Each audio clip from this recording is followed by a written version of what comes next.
మనిషి చనిపోయిన తర్వాత కూడా ఆ మనిషి అవయవాలు దానం చేయడం వలన నలుగురి జీవితాల్లో వెలుగునివ్వొచ్చని, ఇదొక మహాదానం అని, అవయవ దానం గురించి ప్రతి ఒక్కరూ అవగాహన చేసుకోవాలని జనసేన పార్టీ పీఠాపురం నియోజకవర్గ నాయకులు డాక్టర్ పిల్లా శ్రీధర్ కోరారు.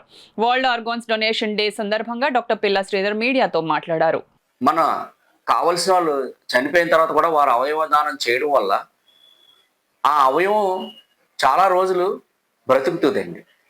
దానివల్ల ఒక జీవితం, ఒక అవయవదానం చేయడం వల్ల మన కేవలం మనం చనిపోవడమే కాకుండా చనిపోయినప్పుడు కనీసం ఒక 5, 6గురికి మనం వేరే జీవితాన్ని ఇచ్చిన వాళ్ళం అవుతాము. దానివల్ల మనం చనిపోయినా కూడా 5, 6గురు ప్రజల మనుషుల విధంగా కూడా మనం ఇంకా జీవితం మనకి పెరుగుతుంది. దీనివల్ల మంచే జరుగుతుంది కానీ చెడు జరగదు.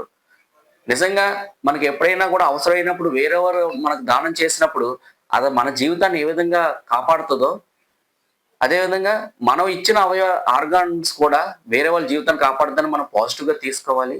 అయితే చాలా మంది అనుకుంటారు, ఎవరు పడితే వారు చెయ్యొచ్చా చేయకూడదు అనుకుంటారు.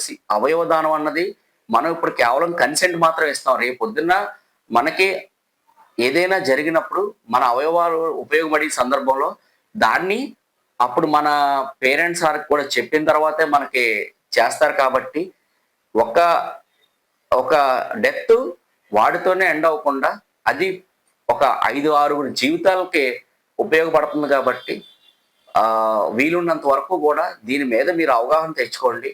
ఒక ఇంటర్నెట్లో సెర్చ్ చేయండి, రిపీటెడ్గా వీడియోస్ అవి చూసుకుని ఒక మంచి అవగాహన తెచ్చుకుని, అవకాశం ఉంటే మనం అందరూ కూడా ఆర్గాన్ డొనేషన్ క్యాంపు జీవనధారలో మనం సంబంధించిన వీటిలో కూడా ఎన్రోల్ అయితే రేపు పొద్దున్న ఇది ఉపయోగపడుతుందని చెప్పేసి నేను మీకు సందర్భంగా తెలియజేస్తున్నాను.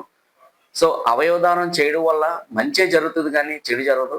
మన జీవితం మనతో ఎండ్ అవ్వకుండా అనేక జీవితాలకి వస్తుంది. అంటే ఒక విత్తనం మొక్కలా ఎలా మారి 10 మందికి ఉపయోగపడుతుందో మన జీవితం సమాప్తం అయ్యే సందర్భంలో మనం 10 మందికి ఉపయోగపడే విధంగా ఉంటది. కాబట్టి ప్రతి ఒక్కరు కూడా దీని మీద ఒకసారి ఆలోచించాలని చెప్పేసి నేను మనస్ఫూర్తిగా కోరుకుంటూ